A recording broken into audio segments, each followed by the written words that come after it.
మీకు pan card ఉందా? Pan card ఉన్న వాళ్లకు 10,000 ఫైన్ పడే అవకాశం ఉంది. అంటే దాన్ని వాడకూడని విధంగా వాడితే 10,000 రూపాయలు ఫైన్ పడుతుంది. అది ఏంటి అనేది మనం ఇప్పుడు ఈ వీడియోలో చూద్దాం. ఆధార్ కార్డు అలాగే పాన్ కార్డు ఉద్యోగ నియామకాలకు లేదా ప్రభుత్వం అందించే కొన్ని పథకాల లబ్ధిని పొందడానికి చాలా కీలకం. ఐటీ శాఖ జారీ చేసే ప్రత్యేక ఆల్ఫా న్యూమెరిక్ నెంబర్ను పాన్ అకౌంట్ నెంబర్గా పేర్కొంటాం. మన దేశంలో ఒక పరిమితికి మించి ఆర్థిక కార్యకలాపాలు నిర్వహించడానికి, ఉద్యోగాలు లేదా వ్యాపారాలు, బ్యాంకు ఖాతా తెరవడానికి, ఐటీ రిటర్న్ దాఖలు ఇటువంటి వాటన్నింటికి కూడా పాన్ కార్డ్ తప్పనిసరిగా ఉండాల్సిందే. కొన్నిసార్లు దీన్ని గుర్తింపు కార్డుగా కూడా మనము తీసుకుంటాం. ఈ అవసరాలన్నింటినీ దృష్టిలో ఉంచుకొని కేంద్రం పాన్ కార్డును అలాగే ఆధార్ కార్డుల అనుసంధానం తప్పనిసరి అని చెప్పింది. ఇప్పటికీ కూడా ఇంకా కొంతమంది పాన్ కార్డును ఆధార్ కార్డుతో లింక్ చేసుకోలేదు. దీంతో అలాంటి వాళ్ళ పాన్ కార్డులు ఇన్యాక్టివ్ అయ్యాయి.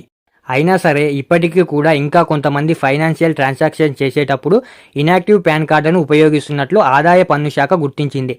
అలాంటి వారికి ఐటీ చట్టంలోని సెక్షన్ 272(b) కింద ఒక్కో లావాదేవీపై 10,000 వరకు జరిమానా విధించవచ్చు. ఇన్యాక్టివ్ పాన్ కార్డును ఆర్థిక లావాదేవీల్లో ఉపయోగించిన ప్రతిసారి ప్రత్యేక జరిమానా విధించవచ్చని ఐటీ శాఖ చెబుతోంది.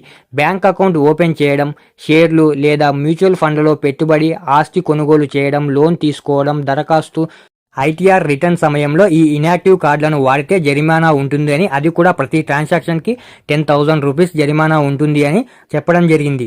ఇక అలాగే చాలామంది ఒకే వ్యక్తి 2 పాన్ కార్డులను ఉపయోగిస్తూ ఉంటారు. అయితే ఇలా 2 పాన్ కార్డులను ఉపయోగించవచ్చా లేదా అనేది మనం ఇప్పుడు చూద్దాం. ఆదాయ పన్ను శాఖ ప్రతి వ్యక్తికి ఒక ప్రత్యేకమైన పాన్ కార్డ్ నంబర్ను కేటాయిస్తుంది. ఏ ఇద్దరు వ్యక్తులకు ఒకే పాన్ కార్డ్ నంబరు ఇవ్వదు. అలాగే ఒకే వ్యక్తి 2 పాన్ కార్డులను కలిగి ఉండడం కూడా ఐటీ నిబంధనల ప్రకారం నేరం. ఐటీ చట్టం 1961 సెక్షన్ 272(b) ప్రకారం ఒక వ్యక్తికి 2 పాన్ కార్డులు ఉంటే వారిపై ఐటీ శాఖ చట్టపరమైన చర్యలు తీసుకుంటుంది. 10,000 రూపాయల వరకు జరిమానా విధించే అవకాశం కూడా ఉంటుంది. అందుకే ఒక వ్యక్తి దగ్గర 2 పాన్ కార్డులు ఉంటే వెంటనే ప్రభుత్వానికి తిరిగి ఇచ్చేయాలని, అలా ఇవ్వకుండా ఎప్పుడైనా ఐటీ లేదా ఇతర అధికారిక తనిఖీల్లో పెట్టుబడి పెడితే ఆ వ్యక్తిపై నిబంధనల ప్రకారం చర్యలు తీసుకుంటాము అని చెప్తున్నారు. కొన్ని సందర్భాల్లో కొంతమంది దగ్గర 2 పాన్ కార్డులు ఉంటాయి.